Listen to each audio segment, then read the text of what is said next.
Well, We share and that part of vision. what we get into with mindfulness is this piece around self-compassion and to, you know, disclose. And again, if I repeat myself as we go on, forgive me, but there's certain things. So it's really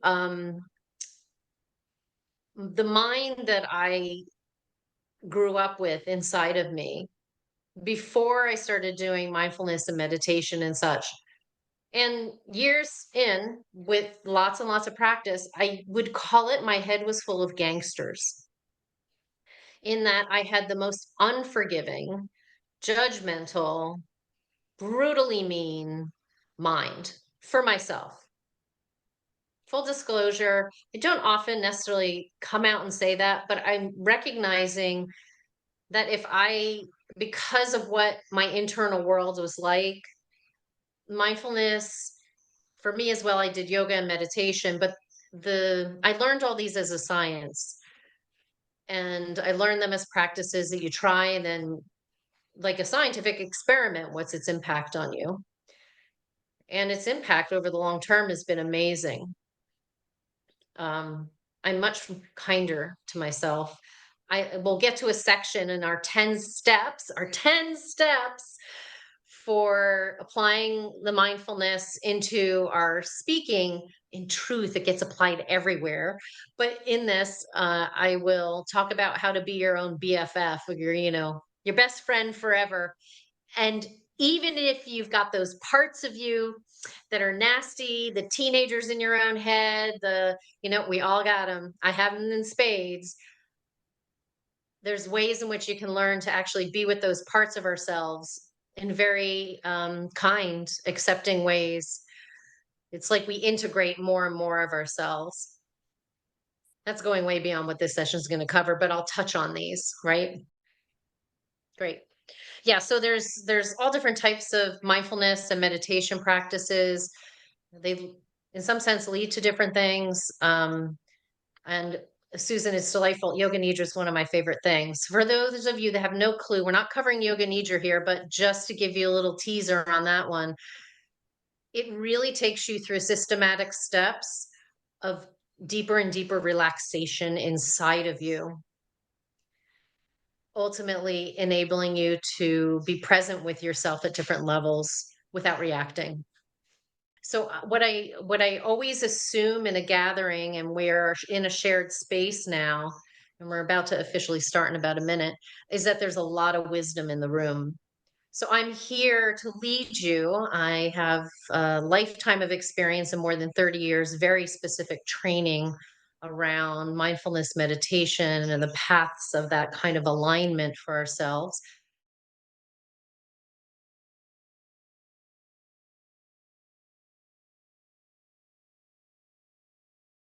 Welcome everyone to Districts 38 Masterclass for today's session on mindfulness.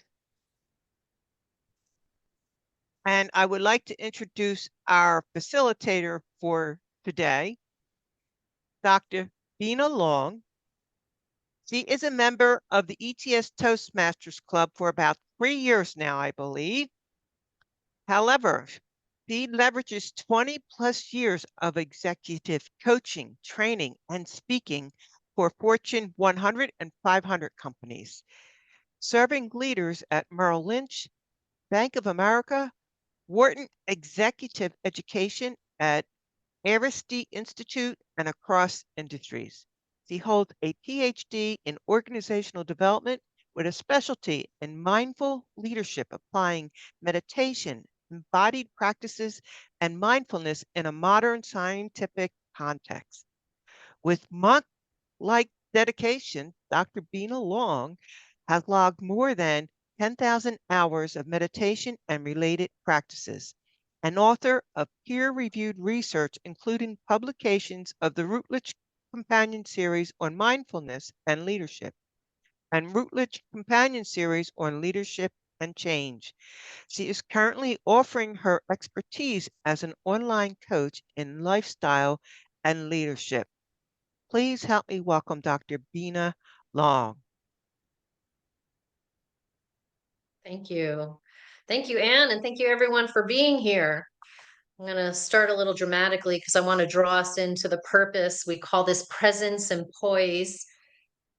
But I know as a speaker right now, what if you, the audience, hate me?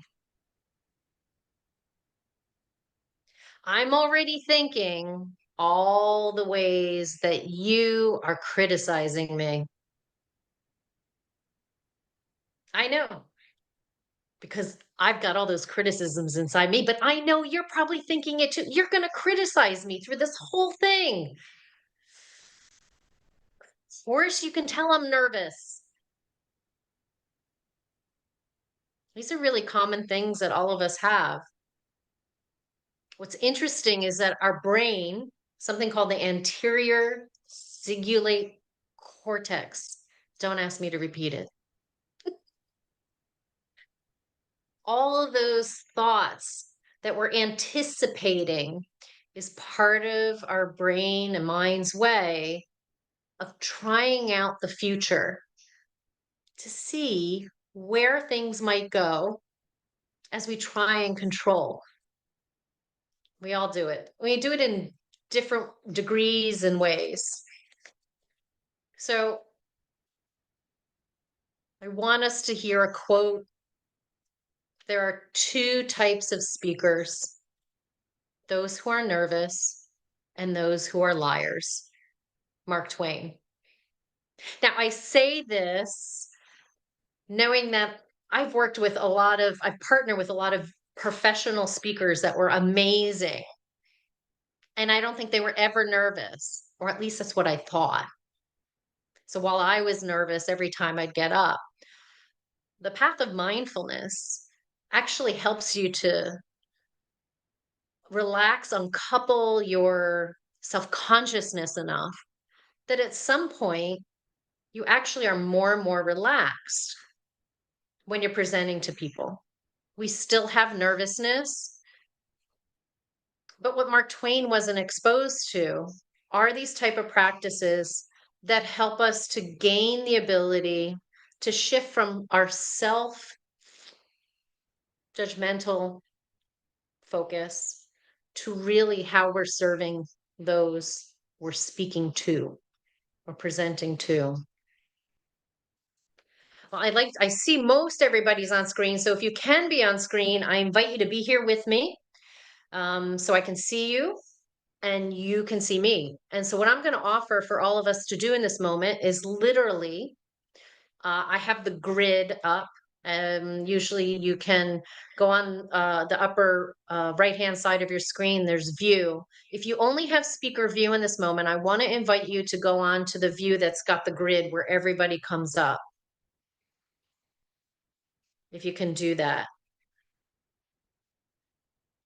And if not, don't worry about it. We're not going to get too technical. The purpose is I am going to be looking as best I can into each one of yours eyes in a relaxed way. So I'm going to take a few seconds to scan through each one of you, and I'm going to invite you to do the same. We're going to make some gentle, meaningful eye contact just to see everybody in the room. And I have to take my glasses off to actually look at this. So just take a few moments to see who is here.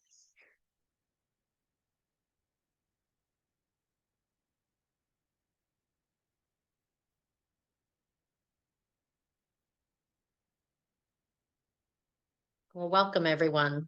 And we'll get into this use of eye contact, some of the science behind it as well. And since we're all gathering and coming in together, and I welcome those that have joined us. And again, if you can come onto screen, I invite you to. Will be participatory. And the more you participate, the more you're going to get out of it too. So taking a cue from mindfulness, we've acknowledged everybody in the room. And I'm going to invite you to go through a breathing practice with me. So hopefully you're not driving the car for those that aren't on screen. There are many ways for us to access the best of ourselves. And the breath is particularly powerful because it literally helps us bring together our mind and body. Though also the type of breathing we're going to do is called 2-to-1 breathing. And what this does is it engages our nervous system, specifically our parasympathetic nervous system. Some of the stuff I talk, don't worry about retaining all this. Ultimately, I want you to leave with one thing to practice. Okay. Um, so this breathing is a 2-to-1 ratio. Your exhale is going to be a little longer than your inhale. And the reason we do that is because our breath relates to our nervous system.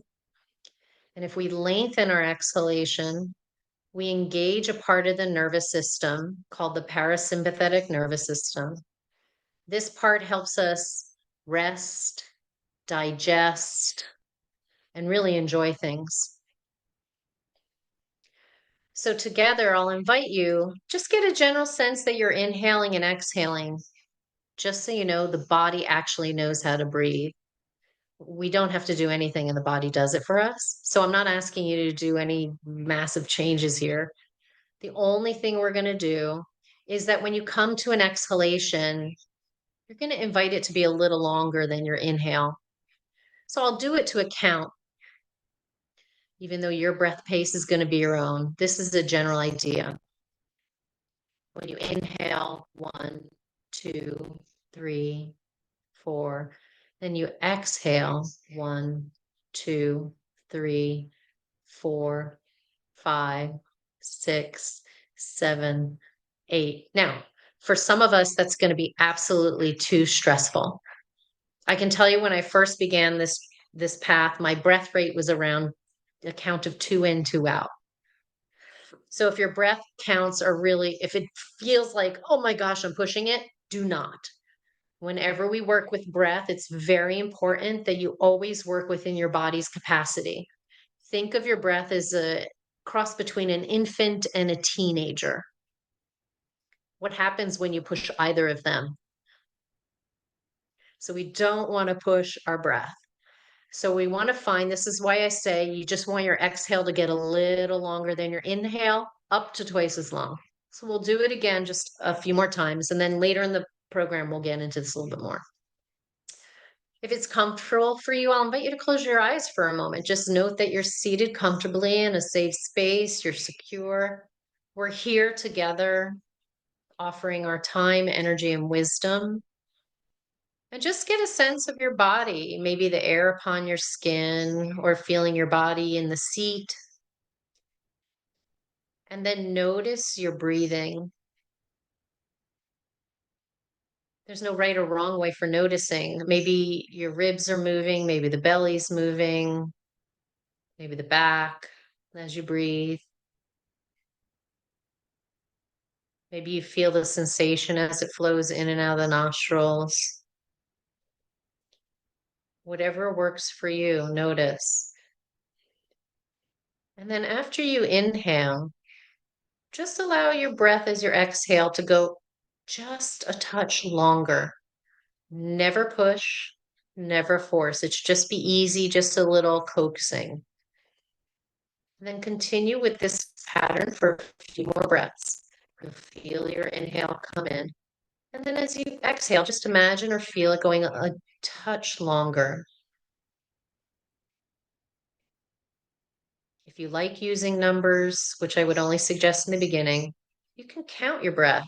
Maybe it's inhaling 1, 2, 3, wherever you're at. And then exhale up to twice as long.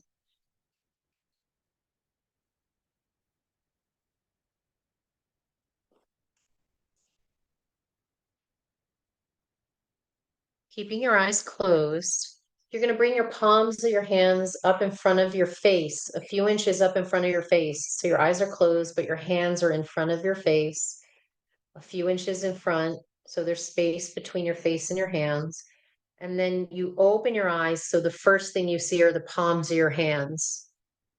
You open your eyes to see the palms of your hands and then release them away. So open and then release. Okay. Welcome. This is the official entry. We'll get into details as we go along. I just want to cover some logistics. Handouts will be sent out between this session and our next one. This is a two-part series so that we have an opportunity to process what you may have picked up here. I hope you choose one thing to think about, to add, to do differently, just one. Then I know I was successful at being here with you. Also, at the conclusion of this, if you want a free 30-minute consult with me, because you're participants in this, I'm offering that. You can contact Anne to get in touch with me. You can connect with me through LinkedIn, Dr. Bena Long, and we'll put these in the chat at the end or by email at ubelong@drbena.com. Okay, let me give you an outline of where we're going. And we're going to cover why speak seems very basic. And the assumption is everybody here is in Toastmasters. So we're all purposely choosing to give speeches. But we'll be going through specific questions to help align ourselves and prepare ourselves for the speeches we're going to give. Then we'll get to know your audience. Again, we'll use questions that I hope are presented a little bit of a different way, even for those that are well versed in giving speeches at Toastmasters. And then we get into the primary question, what is mindfulness and why should we care?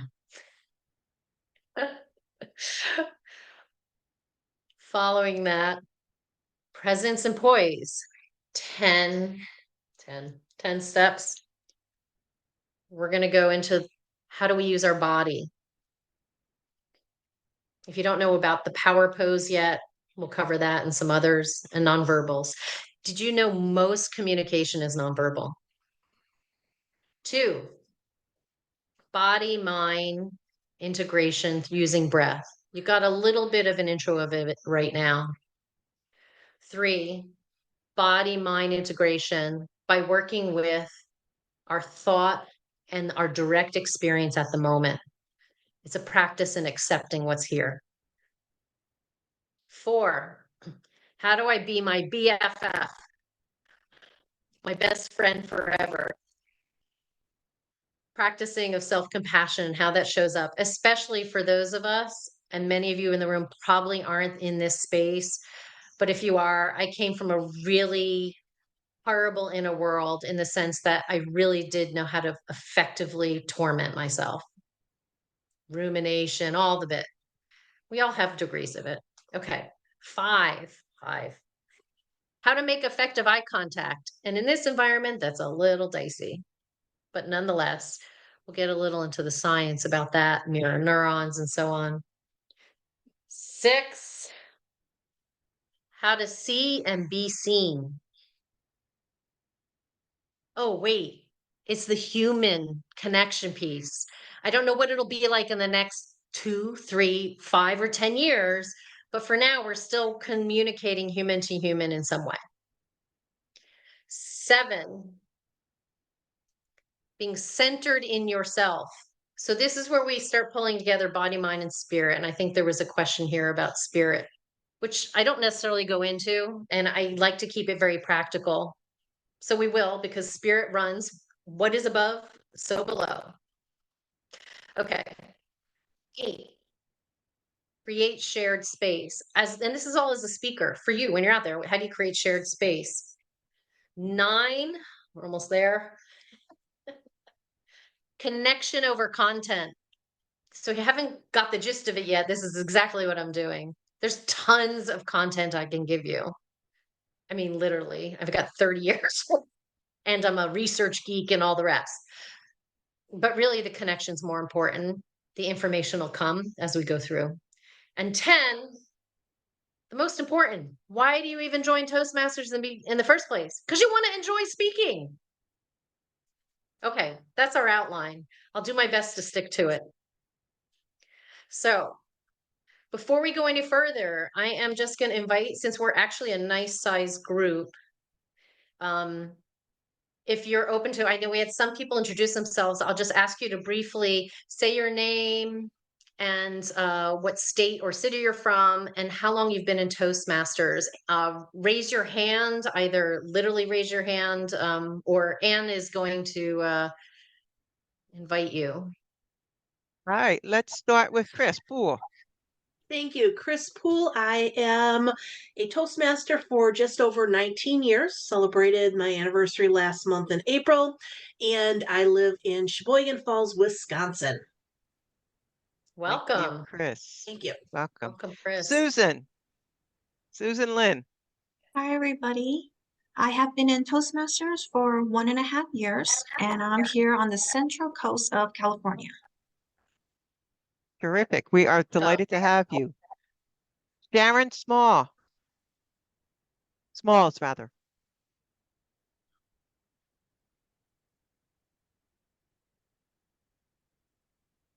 There we go. Okay. I have been a Toastmasters from either 2007 or either 2018 or 2019. Didn't really pay a lot of attention. And I am from the state of Pennsylvania. Welcome. Thank you. Deborah Darby, welcome. Hi, Deborah Darby, and I've been a Toastmaster for almost 24 years. Started a club in New Jersey, and I am currently in Pennsylvania, also a member of a club over here with Ann. Welcome. Dorita. Good afternoon, everyone. I've been a member of Toastmasters for about 6 years now, and I reside in New Jersey. Wonderful. Welcome. Peter Parna.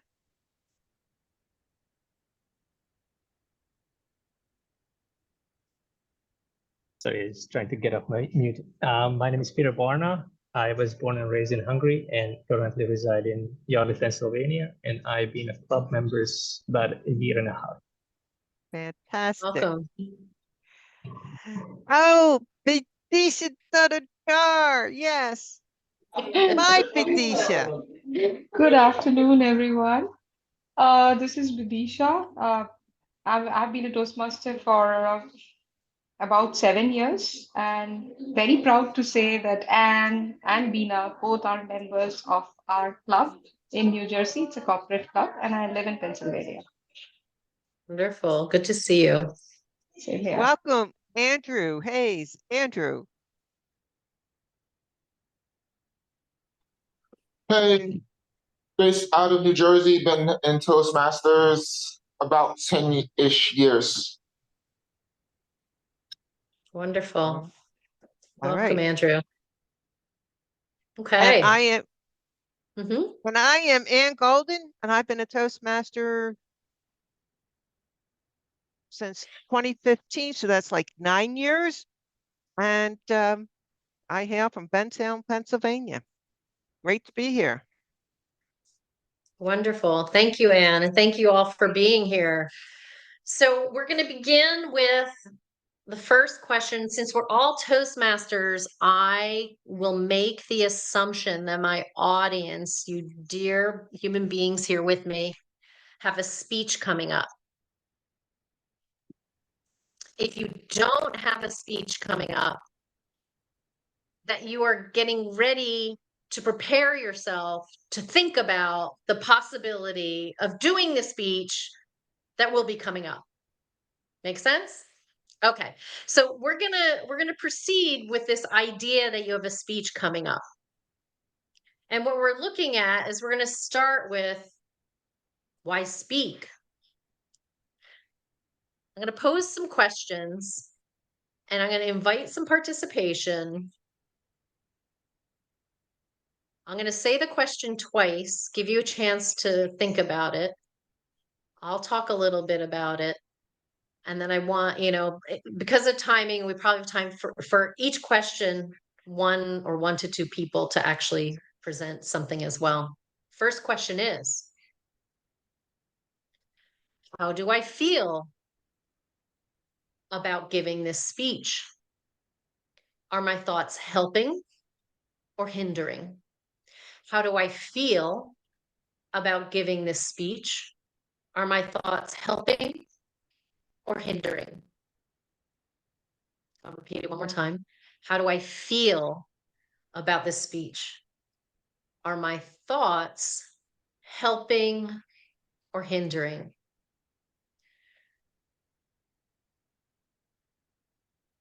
Actually, before I say anything, does anyone have any comments? Who's brave soul? Feel free to raise your hand.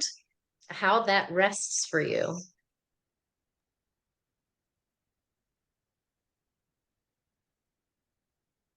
And you need to come off mute. Darren, you were the first Well, one, and then Chris. I am comfortable giving speeches because in 1982, I became a nurse. And that's where my anxiety arose when I had to go into the actual room and introduce myself to strangers. Well, I have met thousands of people over the years, been a nurse for over 40 years, and I don't have a problem. My difficulty is I don't prepare for my speeches. I generally, and I do well. Yeah. I have a bachelor's and I have a master's. I used to have a little anxiety. That's where my anxiety comes from. I don't prepare. If I have to speak at 7, I start around 6:30 doing my speech. I'm a storyteller, so it's generally easy for me because I pick a subject that I'm familiar with, and it's just easy. It's just organized, and I know how to do the intro, the body, and do that conclusion. I've written a lot of APA papers, but I feel some anxiety because I will not prepare. I don't know what is wrong with me. I have had to speak at a house of worship and not prepare. Mhm. And they're like, "Oh, go, Sharon." I'm like, "Oh, God, help me. What would I prepare?" That's where I fail. I don't. And Chris Holst just has taught me a lot of stuff. Those from District 38, he's the top 3. I'm in an advanced club. Mhm. So if out of this I could start preparing, that's what I'm looking. That's my Okay. takeaway. I want to prepare for a speech like other people. They're like, I can't do a speech. It's too, and I'm like, it's like 30 minutes before, 20 I love minutes. it. So Sharon, you've gotten far enough in your speaking experience to recognize where your strengths reside. So as an impromptu speaker, you have great life experience and knowledge and such that you can really riff off. This is my own tendency, so we can totally come into the idea of that next level. So there's thoughts somewhere just in the preparation piece that slow you down or stop you from preparing. Well, I love this. And as we move forward, we'll be addressing some of this through these 10 steps. Someone else have as well. Chris Poole. I am very similar to Sharon. I rarely do prep work for my speeches, but mine is more because, Chris, we have a speaker who dropped tonight. Can you fill in? And I'll only have 5 minutes to prepare a speech. I have a running list of different topics or what I think would be really cool speech titles, so I can quickly refer back to that and come up with something right off the cuff. I do actually have a speech that I am giving in 2.5 hours. I actually spent a little bit of time typing out, preparing it, and this is sort of a repeat. I was asked Thursday night, had about 3 hours notice, and work was too busy. I didn't have time to prepare. And so I'm re-giving that speech with it a little bit more focused and geared towards really being, to me, helpful and motivate other individuals to start planning out what they're going to do for their next Toastmasters year. So I set up different spreadsheets and a tracking, and this is what helps me get through. And 1, 2, 3, 4, 5, 6 paths that I've completed this Toastmasters year, plus everything else. But you have to plan, even though I don't necessarily prepare for those speeches. Wow. So I think sometimes doing that planning for a speech is what hinders me from giving the best speech, because one of my good qualities is those off the cuff presentations. Thank you, Chris. So what's interesting about what I'm hearing, obviously we have a theme and there might be others of you here that approach it differently. So part of this question is, if you take away from this session and between now and the next session, is pay attention to preparing your speech. So the first part is, for those of us that can riff, it's very easy.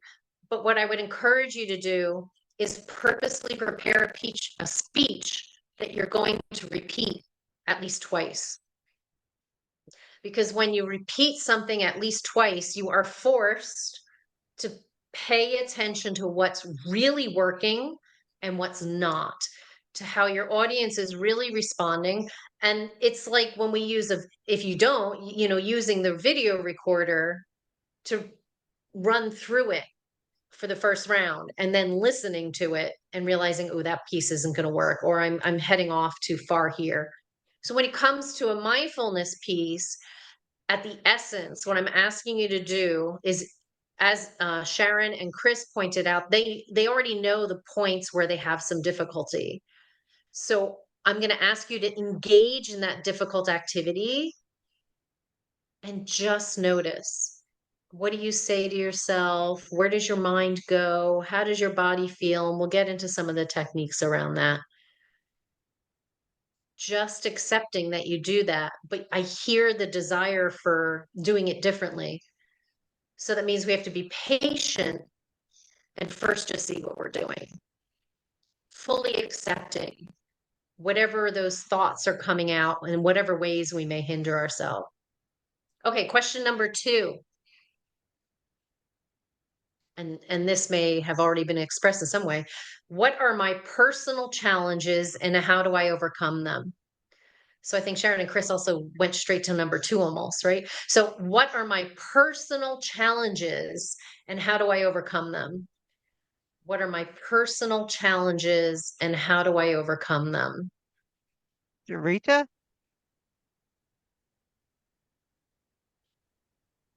One of my personal challenges is not to overthink and trying to make sure that my speech has to be perfect. I think I spend a lot of time not giving speeches because I don't think they're good enough. And I have to also, and another thing that really hinders me because of that is, do my audience want to hear what I have to say when you're giving your speech to the same club over and over again and saying, go to another club and give your speeches? That's something I decided that this year are some of the things that I am going to do, because I need to step up my game a little bit more. In giving my speeches. That's really my personal challenge, one of my personal challenges that I hope to overcome this year, and just trying to be a little bit more organized in scheduling my speeches out for actually the year. So I'm committed to giving speeches on certain days. Wonderful. So you are heard. You are heard. And so you voiced what that goal was actually very clearly. So both you're going to plan out ahead and you're going to relax a little with the perfectionism and consider what that may be. And that takes us back to the first question. So when your mind's going into, are you even aware of what those perfectionist thoughts are? Maybe you are. But awareness is the first step. Like, what is my mind really doing right now? And so then the second step after that awareness is when we become aware that we're doing it, as we have some degree of ability to choose, oh, I don't have to believe that thought. I can label that thought, and we'll get into labeling more. Wow, that is a perfectionist thought. Hi, perfectionist thought. Are you helpful? What way are you helping me now, and what way are you not helping me now? Again, so as a thought, are you helping me or you're hindering me? Goes back to that first question. We often just take what our mind gives us. right. And I think Peter may have had a comment as well. Yes, so contrary to Sharon and Chris, I still get very nervous to give my speech. What I notice, I do a lot. When I get nervous, I sway.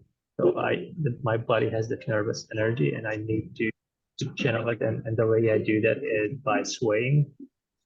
And I tend to lose my thoughts. And when I can't find the words, I use a lot of filler words. That comes up a lot when I speak it. Thank you for sharing, Peter. So coming from that space, some things to pay attention to, because I'm not a well-rehearsed speaker, so I have some, I can understand a lot of these different things. Early in my speaking career, and especially now, I will forget things. So I literally have to use note cards. If I were to truly get to a space that I want to improve enough, I would have to repeat the speech enough that I will have the outline in my head strong enough so that I can fill in. So I literally, even getting paid as a professional speaker back in the day, and I did that for like 20 years among training, delivering at universities and so on, I'd blank out. And that is one of the hardest things to face, especially when people are staring at you and you want to, and totally lose my way. Like, so I always will have an outline or at least a card to this day. Okay, so some of that, as we'll get into the 10 steps as well, are going to go over how to calm our nervous system and how to stay aligned with ourselves. Hi, a speaker in training. Love it. Welcome. Okay, our third question. How can I be present with myself before trying to connect with others? And this might seem like a different kind of question because we're talking about why am I speaking? Why are you speaking? We're all here at Toastmasters. The third question, again, I'll repeat it a couple times.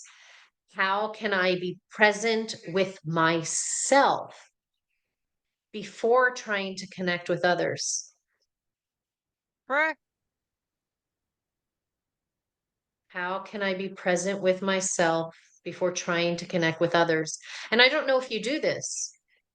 I didn't do it for years. And these were the years that I was the most nervous, most anxiety ridden, or I'm a listener rather than a speaker, but then I would have colleagues that were such speakers. I don't think they paid attention to the people in the audience. Get into that as well.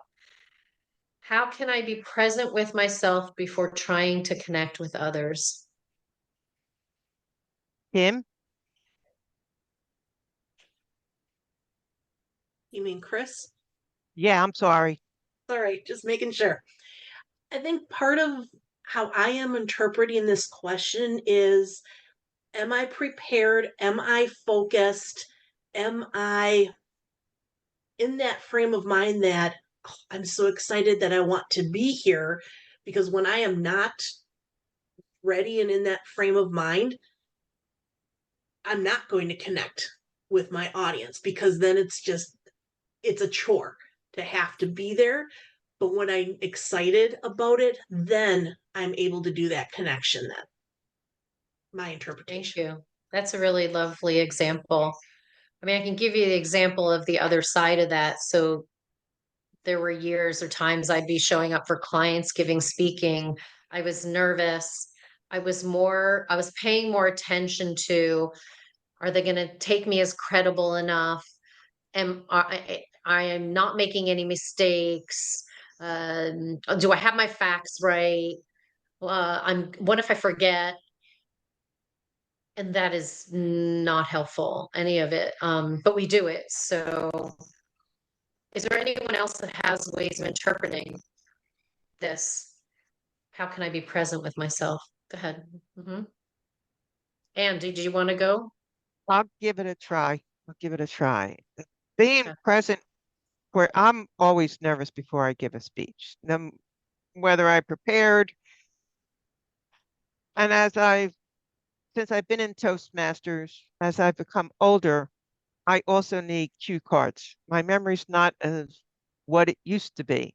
So I can prepare and rehearse and rehearse and rehearse, and I'll get up in front and my mind will go blank. So I do need a crutch. And to be in present is to be able to look at my audience's eyes and to connect with each one of them individually as I am speaking. And that forces me to be in the moment and not get wrapped up in my speech. It's more important that I connect with the audience and how I say it. Do I think I have an important message at times? Yes, but the message doesn't mean anything and it doesn't resonate with the audience if I don't connect with them and if they don't hear the passion that's coming from the heart. That's how I am being present when I give a speech. And if I don't do that, then I do get the feedback. And some people here in the audience have given me that, where I have not connected to the audience because I memorize and it's like, just get it done. So I've learned that I need to connect individually with the members of the audience and speak from the heart. Does that Thank you, make Anne. sense? Did I understand your question? Yeah, absolutely. And I know, Sharon, if you'd be willing to forego this response just to this one, we have other questions, and I'm sure we would all enjoy your insight on some of the others as we move forward, if that's possible as well. Um, so this leads us, and thank you, Anne, it does make sense, to the last question under why speak. Now, this is illustrative of things to consider. This is not exhaustive of a list. This is just to whet our appetites. And what this has to do with mindfulness is, and I'll say it again, it's how we use our attention. It's how we use our attention. So right now, I'm just using our thinking mind. Mindfulness has lots of different definitions. To me, that is the simplest and it addresses many levels. I'll give you other definitions that take us down, not down, but more specifically in other ways. The last question is why am I presenting? What is so important? Why am I presenting? What is so important? This question really helps us shift. So everything we were talking about, the things that hinder us, the initial question of the thoughts that hinder us are usually because we're so consumed with ourselves in ways that are not beneficial or in ways that are not helpful. And so all of that is directing our attention into these negative thought patterns versus why am I presenting? And if I even say not just what's so important, what do I want people to learn, get, enjoy, feel from the time of what I'm presenting? Right? So why am I presenting? What is so important? And I'll share with you mine just to be here. I can tend toward perfectionism and I'm never good enough and all these other things. So oftentimes, even when Anne asks me if I'd be willing to do this, I'll be like, oh, my mind will give me lots of garbage at first, and I just have to wade through all of that. And then I sit and, well, I love sharing mindfulness and meditation and its application practically into our life. And I can do this here for Toastmasters people as it relates to speaking. Okay. Well, why do I want to do that? Do you know what I mean? Like, what's so important? This will end up leading us into our next category of questions, but um, I want to leave you with that one. We won't go into that. I want you to take that away as something to consider for the next speech that you're preparing, even if you're thinking of preparing because you might want to give a speech at your next Toastmasters meeting or schedule it in for the year. Okay. And I'll repeat it one more time before we move on to getting to know your audience. Why am I presenting what's so important? Which leads us to, well, who are we speaking to? So get to know your audience. Here are some questions. How much do I know about them? I will invite that somebody speak about Toastmasters audience. Well, this is what I had to do before coming here today. I had to consider, who am I talking to? And most of us, we come from so many walks of life in Toastmasters and potentially from very large areas of the globe. And we tried to do this timing so that we could get West Coast, East Coast, possibly even Europe. It's early enough. So let me ask you, because you're preparing for your next speech, how much do you know about your Toastmasters audience? How would you word that? And that may help others in the room here as well. So just two people, somebody who hasn't spoken would be great as well. Raise All your right, hand. I have to call on Deborah had her hand up before or something, so let's see if she's ready to go for this one. And then Badisha. Okay, So, thank you. okay, my next speech will be with my club. And we've known each other for about 20 years. So through Toastmasters, I've learned a lot about these people. And I know for my next speech that there's a need because I'll be talking about pathways.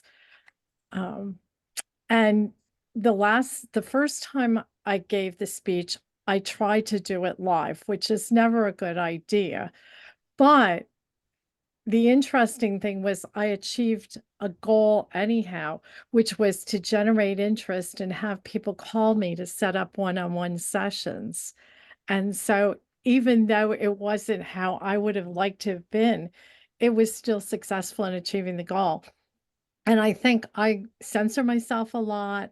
I have a lot of negative things that I say to myself. So for me, recognizing that even that bomb of a speech was something that provided something of value to the audience.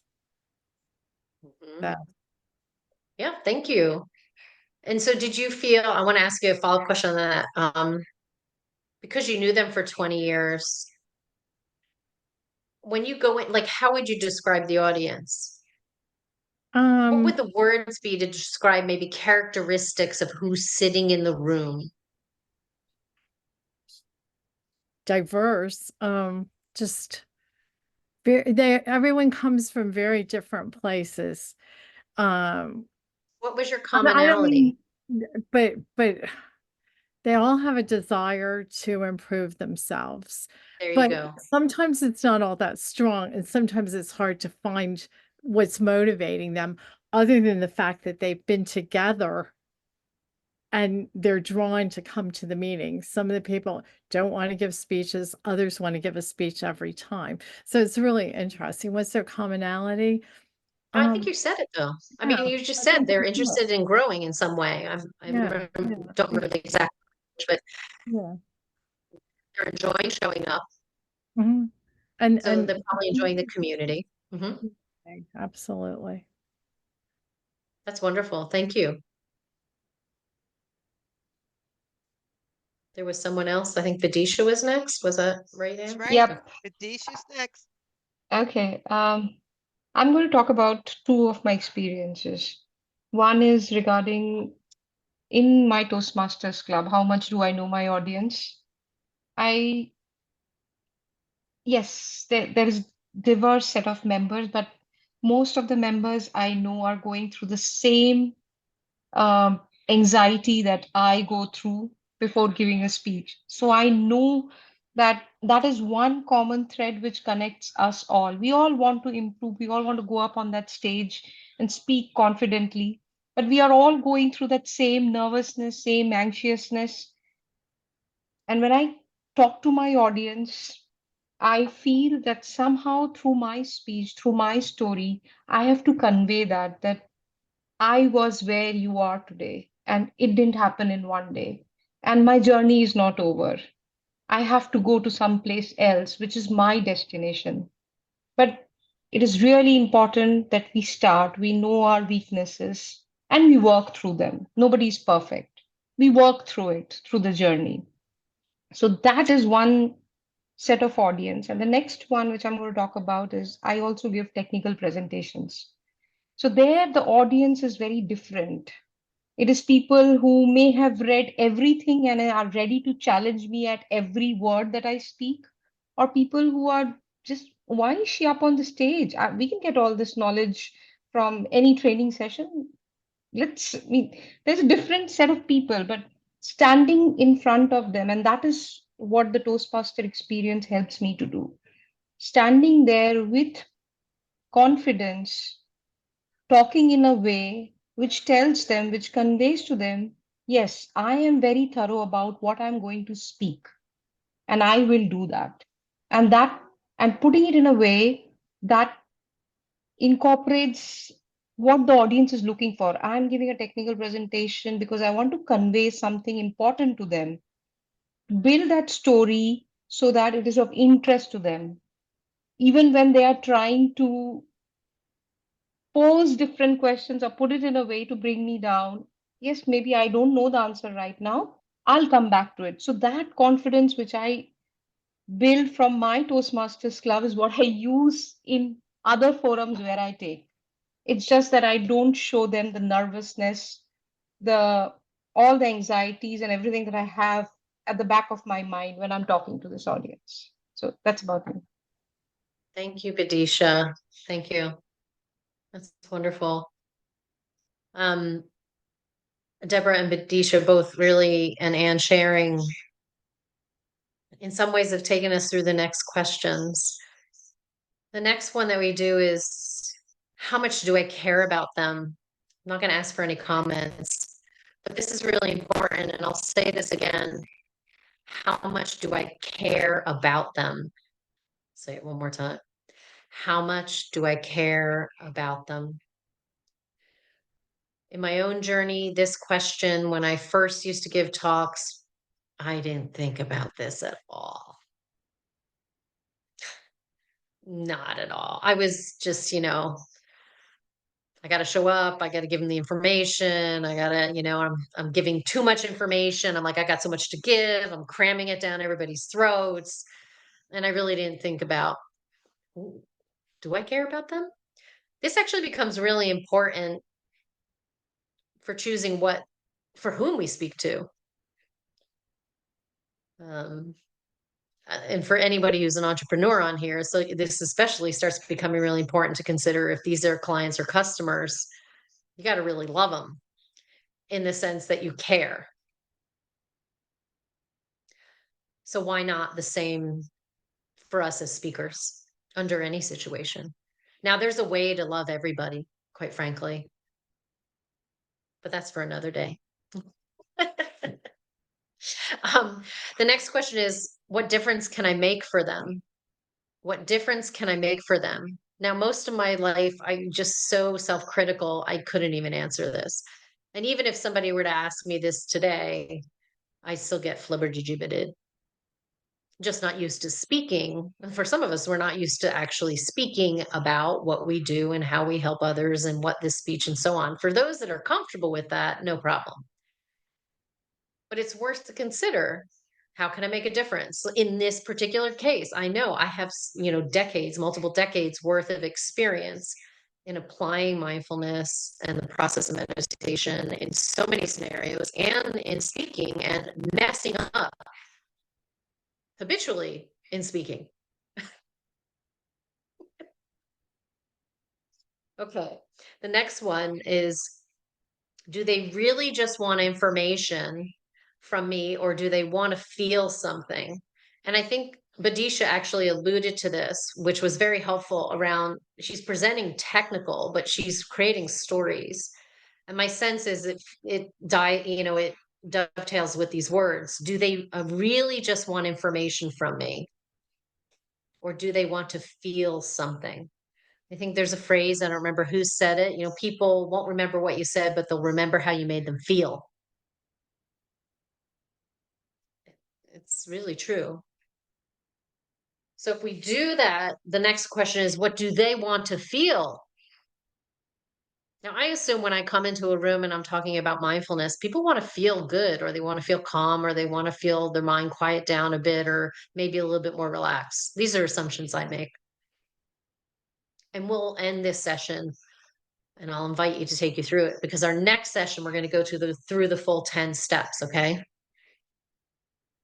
I'll overview the 10 steps when we're done with these questions. But next session, we'll go through all the 10 steps specifically. How can I help them feel? Right. So those last 3 questions were, do they really just want information from me, or do they want to feel something? What do they want to feel? And how can I help them feel? So for that last one, if anyone wants to just talk about, we have time for one person, how can I help them feel? If anyone's actually consciously done that before and wants to share. Anne, are you raising your I hand? want to ask Susan if she's comfortable in answering that question. She hasn't spoken. Susan, are you open to? Yes, hi everybody. I find that in my club, the emphasis is always on storytelling. So we are telling stories about our life, vacations we've been on, etc. And I've also gotten the comment that I need to have a takeaway at the end of my speech, either a call to action or something. They don't just want to hear me tell a story about my life. And that's the part that I think is tough. I always have to come up with something for them to take away, either a lesson learned, something like that. And I'm not sure if that's how other clubs do it, but all of the evaluations are pretty much always the same thing. If somebody comes with no cards, they'll be told, memorize it next time. If they stand behind the lectern, they'll be told, use the stage more, move around. And so when I'm preparing for a speech, those are all the thoughts that I have in mind. I'm thinking of what they could possibly criticize and trying to preempt that. Interesting. So thank you, Susan. And I think the piece around that, the questions that we've been going through can be really helpful. So I think partially it's a potential reframe of the ideal is we're getting feedback from our fellow Toastmasters. So even in our mind, before Toastmasters, I would always use the word criticism because I'm judging myself. But if I turn it to feedback, that language in my own mind, I start becoming kinder and gentler to myself with it. So I want to feel that when I'm giving a speech, I don't have people judging me. I have people that care about me and want me to improve and grow. And that's why they're giving me feedback. So some of that's a reframe I had to do, and Toastmasters and the club I'm in has been very helpful at making that possible. I have to tell you, I'm going to actually say this. Okay. So I'd spent 2 decades as a professional speaker and teaching at universities and yada, yada, all this, right? But I still didn't feel like I had voice. I still felt like I wasn't getting enough feedback. So I joined the Toastmasters saying, because it had an amazing curriculum, because I'd never been officially trained. I just did it, right?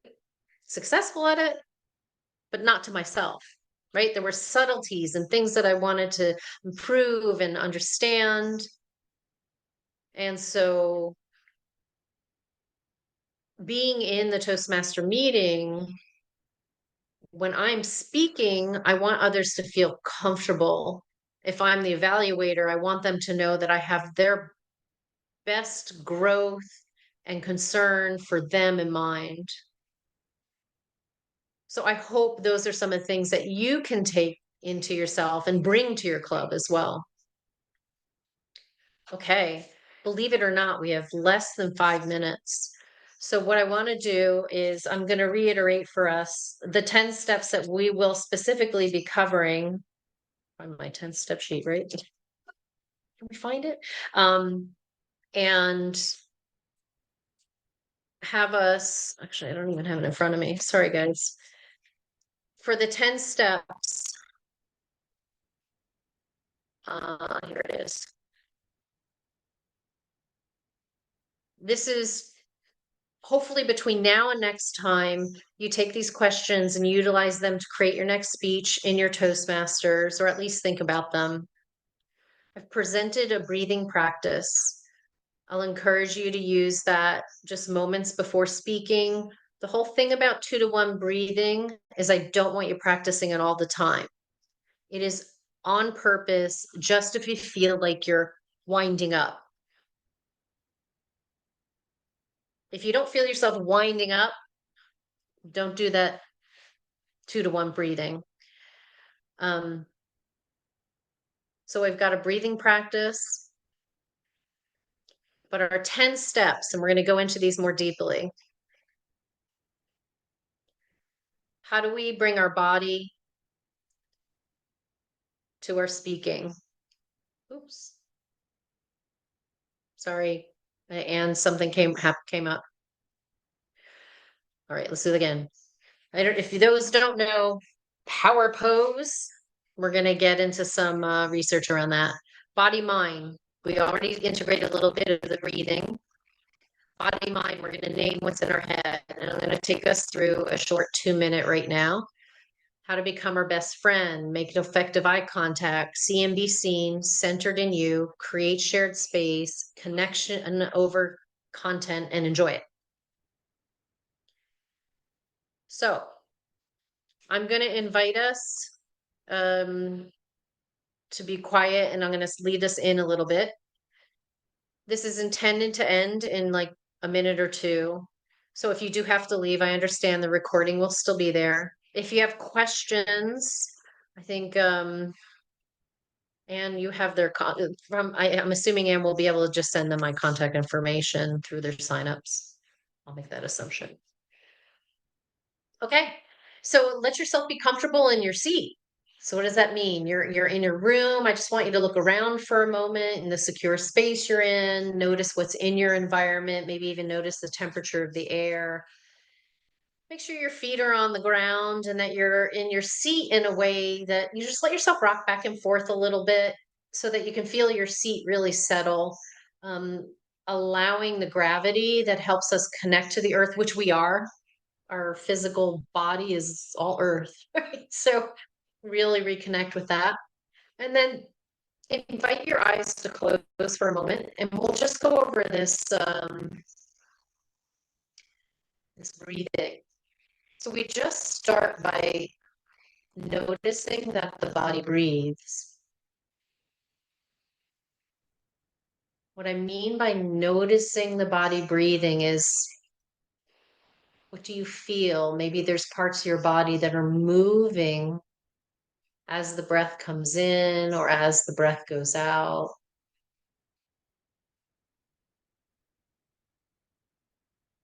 Some people can see breath and color.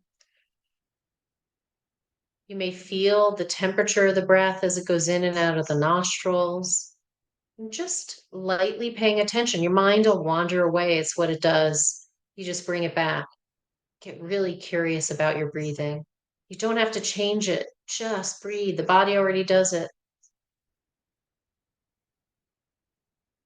And then I'm going to set a pace, but you're going to go at your own pace. You're going to inhale. And when you inhale, 1, 2, I'm going to do them at different rates. And then when you exhale, 1, 2, 3, 4. Doing that one again, you're just going to notice which pace works best for you. I'm going to step it back even 1. You're going to inhale 1. You're going to exhale 1, 2. You'll inhale 1. And you'll exhale 1, 2. Continue that. If that feels too short, then your inhale 1, 2. Exhale 1, 2, 3, 4. Inhale 1, 2. Exhale 1, 2, 3, 4. You should get the idea. Find what pacing is comfortable for you. Never force, never push, and it should not ever feel uncomfortable. Your exhale is a little longer than your inhale. Couple times. And then very gently, you'll bring the palms of your hands a few inches in front of your eyes so that when you open your eyes, the first thing you see are the palms of your own hands. And then allow your hands to come down.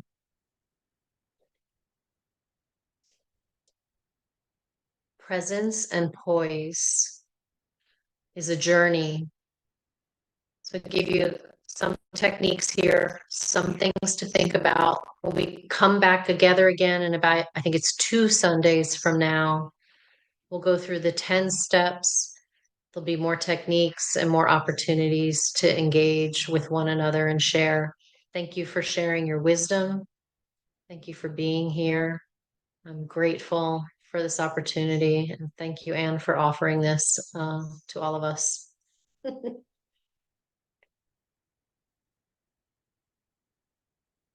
You're on mute, Anne. I'm telling everybody to come off mute and unmute it. Please come off mute and let's hear it up for Bena. Thank you so much for sharing your knowledge with us.